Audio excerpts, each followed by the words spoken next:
it's definitely going to be on the short list for the Pulitzer, National Book Award, things like that. And so this is a lengthy Vanity Fair piece that is about how this book got to be published, which took many years. But as part of it, it has some information about, that's just the one paragraph, but I think it's worth reading. It's hard for writers to believe that publishing is a big business. It's not the oil business or the auto business or even the cell phone business, but total book sales in the United States last year were $13.9 billion, and twice that if you include textbooks and other educational materials.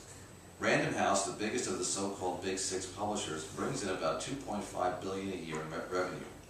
Hachette Book Group, at the smaller end of the Big Six, brings in about $700 million.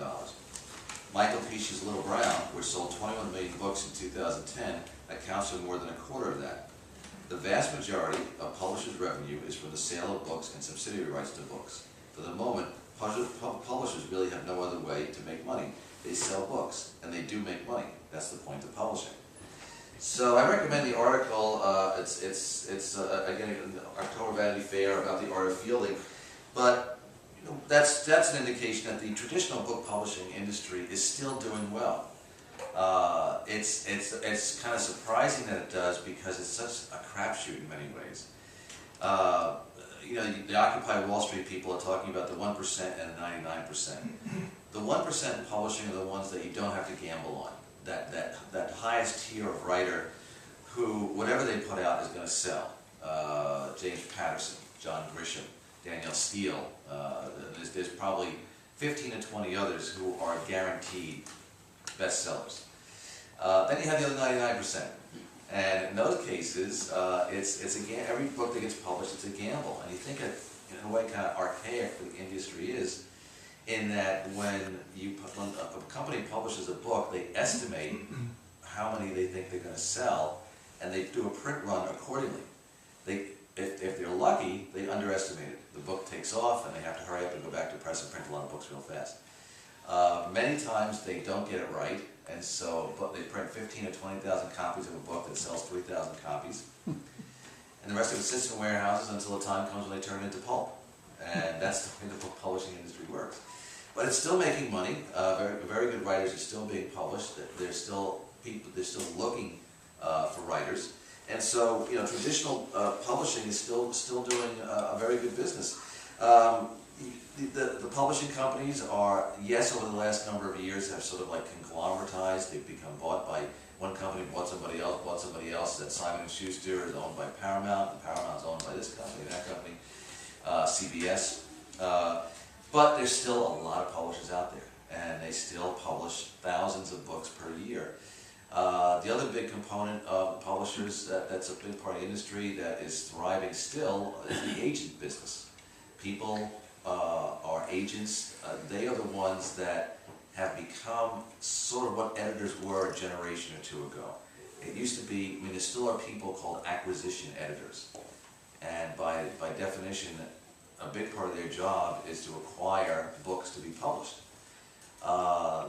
Nowadays, agents are the ones who do a lot of the editorial chores that they used to do. They do a lot of the screening process. They're the first line of defense, so to speak. So that the agents are the ones who are doing most of the scouting, looking for new talent. Not the editors themselves. I don't want to say editors aren't. Most of them just don't have the time. You know, one of the things that's happened in publishing is that editors are just giving not much more pay, but maybe giving more work to do. And in the case of agents, they're the ones that are actively seeking submissions of material. Why? Well, the reason being is that suppose you're an agent and you have 20 clients. And you may have out of those 20 clients, let's say 4 or 5 or 6 who at one time were making you money, but they're not anymore. Okay? I'm sorry, but you can't keep representing people who aren't making you money. You have to be replacing your stable, let's say, of writers with new writers. You have to go looking for material. And I'll give you one very quick example, and then I'm going to turn it back over to Phil, because he's going to tell you a little bit more, I think, about digital publishing, which is raging.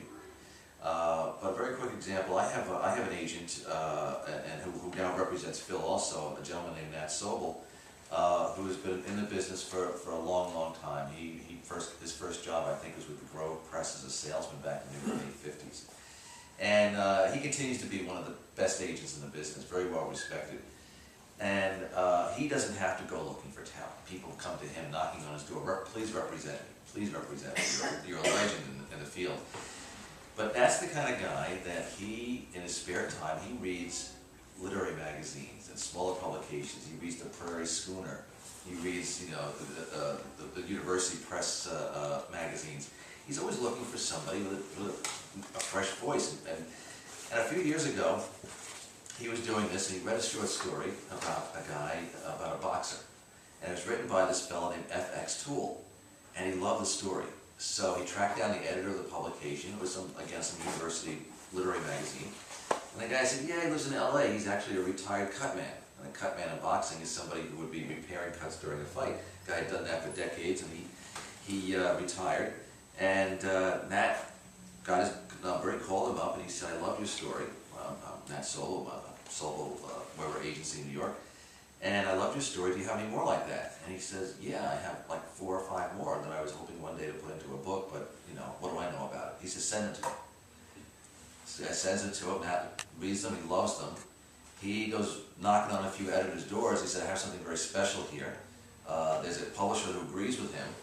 And the publisher put out the book, it was called Rope Burns, got wonderful reviews. Meanwhile, behind the scenes, Nat's working on a film deal. He thinks that, you know, some of the stories in this book, even just one of them, would make a really good movie. So he sends the book over to Clint Eastwood. And about a year and a half later, the movie comes out, and it's called $1 Million Baby. Oh my God. And where did this come from? Nat's sitting, kicking back one day, you know, probably on a Saturday afternoon, and he reads this short story. So agents are actively seeking talent. They have to. They have to keep replenishing the part, it sounds cold, they have to keep replenishing the part of their stable that is no longer giving them, helping them make a living. But the hot thing now that everybody's on, every publisher's lips are digital publishing, and Phil is going to be telling you a little bit about that. Right ahead.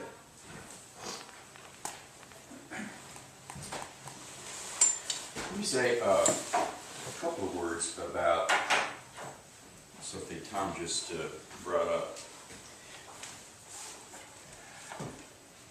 My story with Nat, no, it's okay, that's fine. It is a little different. Tom was kind enough to introduce me to Nat, and I guess I might be a little bit more typical. I'm the guy who's looking for an agent. I'm not the agent who's looking for a writer. And how do you get the attention of somebody who's been in the business for so long and is so well respected? Well, I had an idea for this book, and I pitched it in the typical fashion, and Tom was, I said, kind enough to introduce me to Nat. And Nat took a look and he said, well, I don't think it's the right story for me. I said, oh, I mean, how many rejections have I got? The pile is continuing to grow. And Tom said, well, just be patient. Maybe he'd like to see it in a little different format.